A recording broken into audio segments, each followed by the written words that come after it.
بھائیو، اللہ کی قسم، اگر اللہ راضی ہے تو موت سے خوبصورت کوئی پیغام کوئی نہیں۔ اگر اللہ راضی ہے تو موت سے خوبصورت کوئی پیغام کوئی نہیں، اور اگر اللہ ناراض ہے تو موت سے خوفناک کوئی پیغام کوئی نہیں ہے۔ اور اللہ کو راضی کرنے کے لیے بادشاہ کو فقیر نہیں بننا پڑتا، فقیر کو بادشاہ نہیں بننا پڑتا، بس کی محمد سے وفاتوں نے تو ہم تیرے ہیں، یہ جہاں چیز ہے کیا لوح و قلم تیرے ہیں۔ 3 بر اعظم کی حکومت ہے عمر بن عبدالعزیز کی، عمر بن عبدالعزیز 3 بر اعظم پر حکمران، یہ کراچی بھی ان کی حکومت کا حصہ ہے۔ اور ان کے انتقال کا وقت آتا ہے تو رجا بن حیوہ کو بلا کر فرماتے ہیں کہ رجا، میں نے 3 خلفاء کو قبر میں ڈالا، ان کے کفن کی گرہ کو کھول کے دیکھا تو ان کا چہرہ قبلے سے ہٹ چکا تھا اور رنگ کالا پڑ چکا تھا۔ کون؟ عبد الملک ابن مروان سگا چچا، ولید بن عبد الملک چچا زاد بھائی اور عبد الملک کا بیٹا، سلیمان بن عبد الملک کا بیٹا اور چچا زاد بھائی۔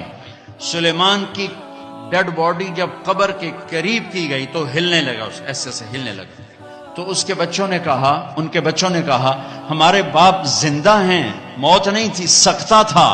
تو عمر بن عبدالعزیز نے فرمایا بھتیجو، زندگی نہیں ہے، بل عجل اللہ بالعقوبہ، عذاب قبر جلدی شروع ہو گیا، جلدی اپنے باپ کو چھپاؤ، جلدی اپنے باپ کو چھپاؤ۔ تینوں کے چہرے قبلے سے ہٹے، رنگ سیاہ۔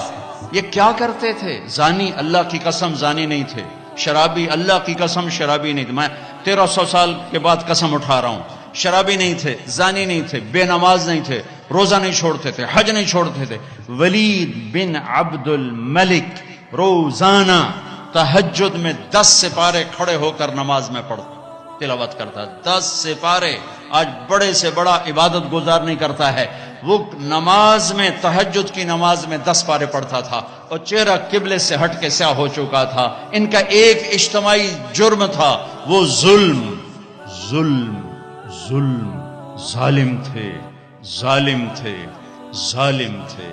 ظلم، حکم، اپنی حکومت بچانے کے لیے خون بہایا۔ عمر بن عبدالعزیز نے عدل قائم کیا، کوئی لمبی تہجدیں نہیں پڑھیں، لمبے روزے نہیں رکھے، عدل قائم کیا۔ تو رجا کو بلا کے فرمایا رجا، میرے جانے کا وقت آ چکا ہے، دیکھنا قبر میں اتر کے میرا اللہ میرے ساتھ کیا کرتا ہے۔ جب جنازہ قبر کے قریب آیا اور قبر میں اتارنے لگے تو ایک پرچہ آیا ہوا میں گھومتا ہوا اور عمر کے سینے پر گرا۔ اٹھا کے دیکھا گیا تو لکھا ہوا تھا براءۃ من اللہ لعمر بن عبدالعزیز من النار، اللہ نے عمر بن عبدالعزیز کو جہنم سے نجات دے دی۔ 3 بر اعظم کی حکومت، 3 بر اعظم۔ ہمارا ایم پی یہ کہتا ہے جھوٹ کے بغیر سیاست نہیں ہے، لعنت بھیجو سیاست کو جو کل کو تجھے سیاہ منہ کے ساتھ اللہ کے دربار میں کھڑا کرے۔ ہمارا تاجر کہتا ہے جھوٹ کے بغیر تجارت نہیں، دفن کر دو اس تجارت کو جو قیامت کا دن تجھے کالا منہ کر کے اللہ کے سامنے کھڑا کرے۔ سچ یہ چمکتا سورج ہے اور جھوٹ سیاہ کالی رات ہے، ظلم و ستم سیاہ کالی رات ہے۔ 3 خلفاء نے ظلم و ستم سے اقتدار جمایا۔ عمر بن عبدالعزیز نے عمر فاروق کی یاد کو زندہ کر دیا اور اللہ نے یہ تحفہ دیا کہ قبر میں جانے سے پہلے پرچہ گر رہا ہے، قبر میں اتارا گیا۔ رجا قبر میں اترے، کفن کو کھولا، فرماتے ہیں میں نے کیا دیکھا؟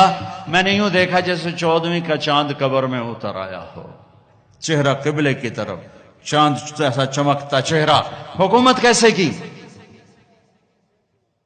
عید کا موقع آیا، 12 بچے تھے، ماں سے آ کر کہنے لگے ماں جی عید قریب ہے، ابا سے کہو کپڑے تو لے کر دیں۔ 3 بر اعظم پہ حکومت ہے۔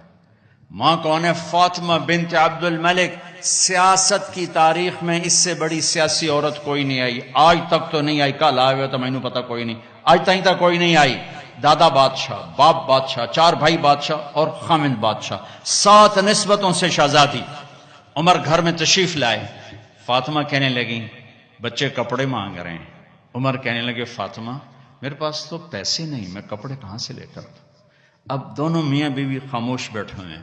فاطمہ کہنے لگی ایک ترکیب میرے ذہن میں آئی ہے. کہو. کہا اگلے مہینے کی تنخواہ ایڈوانس لے لیں, میں اس سے کپڑے بنا لیتی ہوں اور روٹی کا خرچہ مزدوری کر کے نکال لوں گی. کہا ہاں یہ ٹھیک.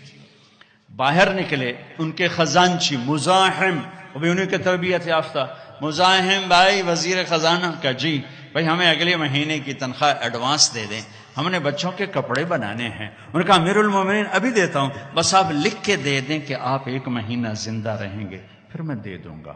اب مجھے لکھ کے دے دیں کہ آپ 1 مہینہ زندہ رہیں گے پھر میں آپ کو تنخواہ دے دوں گا. چپ ہو گئے, ایک لفظ نے بول کہ اللہ تیرا بھلا کرے. گھر آ کر فرمایا فاطمہ بچوں سے کہہ دو کہ تمہارا باپ کپڑے لے کے نہیں دے سکتا. جیسی حکومت بنو امیہ نے کی ہے نا اسلام میں, ایسی کسی نے نہیں کی. دھڑلے والی, چاہے ظلم و ستم والی تھی, دھڑلے والی. خاندان عید کی نماز کے بعد ملنے آ رہا ہے شاہی کر و فر میں, اور بچے بھی ملنے آ رہے ہیں سادہ لباس میں.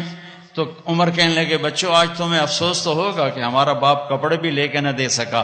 ان کے ایک بیٹے تھے عبد الملک, یہ باپ سے بھی 2 قدم آگے تھے. کہنے لگے ابا جان آج ہمارا سر بلند ہے کہ ہمارے باپ نے خیانت نہیں کی. اس کا صلہ کیا ملا کہ جیسے 14ویں کا چاند قبر میں اتر آیا ہو.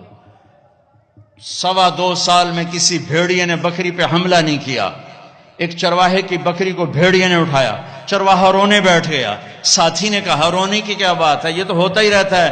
کہ بکری پہ نہیں روئے, میں عمر بن عبدالعزیز پہ رویا ہوں, مجھے لگتا ہے وہ آج مر گیا ہے. کہ وہ کیسے, کہ جب سے خلیفہ بنا ہے کسی بھیڑیے نے میری بکری پہ ہاتھ نہیں ڈالا. آج جو یہ بھیڑیا آیا ہے تو مجھے لگتا ہے عمر چلا گیا. وہی دن تھا جب عمر بن عبدالعزیز دنیا سے تشریف لے گئے تھے. بھائیو وہ تو 3 بر اعظم کی حکومت کر کے کہاں بڑے مقام لے گئے. ہم تو یہ چھوٹے چھوٹے افسر کھڑے ہیں.